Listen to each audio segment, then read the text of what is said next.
Hello everyone, Pigmoney here with the monthly update about the stock investment challenge I started at the beginning of this year. Uploading this video a few days later than usual due to travels, nonetheless, here is what happened last month in the stock market, how I handled it, and what I'm expecting from the month of May. In my last video, I said it was likely that April will bring further drops in the price of the Nasdaq 100 index, and I outlined some levels that were likely to serve as support. Seems like the estimations were correct, as during the first week of April the price dropped exactly to this Fibonacci retracement line. My overall thesis is that this move is more likely to be a knee-jerk type of market correction rather than the beginning of a long-lasting bear market. When the Nasdaq retraced to the Fib level that I considered to be likely to happen, I invested an additional $1,000 to capitalize on the possible bounce by entries into new stocks in the portfolio and to apply some crucial dollar cost averaging on the most important assets. Fortunately, the price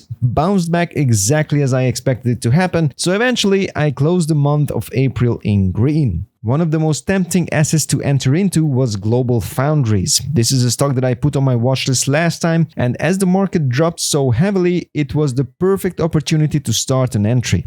GFS is already up by 16%, a decent rise since the purchase. I expect the stock to go up in the next 6 months with a chance to go parabolic in case the competition in global chip manufacturing heats up. I actually expect the same thing to happen with Intel. Localized chip manufacturing will remain a key investment unit for years to come in my portfolio. I took the opportunity to rebalance some of the stocks I already held, which made some of the positions to be comfortably in profit, while others are in red by a few percent. Dollar cost averaging is the best strategy one can apply when the assets in the portfolio are all high conviction keeps. I have big hopes for Nike to bounce back as soon as they figure out how to navigate the landscape of this new tariff era, and I also have confidence in Ubisoft going back to the 30-ish levels once the figures of the latest Assassin's Creed game are released. The rest of the positions that are not in profit yet will need some time to reach their potential. Nonetheless, I'm still quite optimistic for the long run.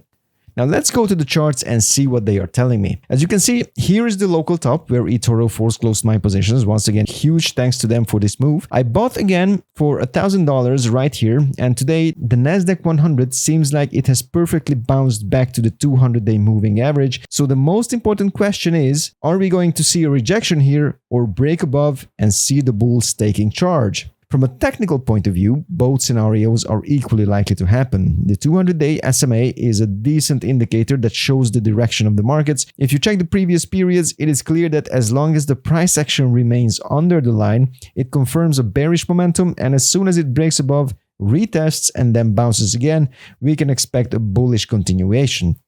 So actually, I believe that all it takes is some good news that would serve as a spark and catalyst for the markets to surpass this line, touch it once again for confirmation, and then keep on rising. However, if we reject from here, we can expect a couple more touch points along the way until it finally breaks structure. The month of April was gracious enough to provide some excellent entry and rebalancing opportunities. In times like these, it is extremely important to have a long-term view and a calm attitude while filtering out all the noise that comes naturally with these situations. I believe that the stocks will keep on rising for a while, especially with some positive news that would serve as catalysts for the bulls to get into action and take control of the market. As there are so many things going on in the global economy right now, volatility is basically guaranteed, and I will try to slam dunk on most of the opportunities that come along. Once the dust settles, however, the job regarding the stock portfolio will be mostly just to sit back and wait. Alright guys, this was the update for April. See you in a month's time with the new video of May.